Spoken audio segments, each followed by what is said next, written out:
വയ്ക്കുക. ഇനി ഈ മോതിരം ധരിക്കുവാൻ പോകുന്നതിൻ്റെ തലേ ദിവസം നമ്മുടെ വീട്ടിലെ പൂജാമുറിയിൽ ഒരു ഗ്ലാസ് വെള്ളത്തിൽ 3 തുളസി ഇലകൾ ഇട്ടുവെക്കുക.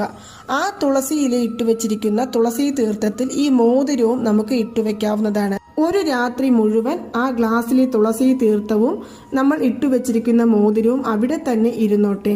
പിറ്റേ ദിവസം നമുക്ക് ആ മോതിരം എടുത്ത് നമ്മുടെ വീട്ടിൻ്റെ തൊട്ടടുത്തുള്ള ഏതെങ്കിലും മഹാവിഷ്ണു ക്ഷേത്രത്തിൽ പോയി അവിടെ ഭഗവാന്റെ അടുത്ത് വെച്ച് പൂജിച്ച് തരുവാൻ സാധിക്കുമെങ്കിൽ അത് അങ്ങനെ പൂജിച്ച് വാങ്ങിക്കാവുന്നതാണ്. അല്ലെങ്കിൽ അവിടെ നിന്നുകൊണ്ട് നമ്മുടെ കൈകളിൽ, നമ്മൾ വിരലിൽ അണിയാതെ നമ്മുടെ കൈകളിൽ വെച്ച് ഈ ആമമോതിരം പിടിച്ച് നമുക്ക് ഭഗവാനോട് മനസ്സുരുക്കി തന്നെ പ്രാർത്ഥിക്കാം.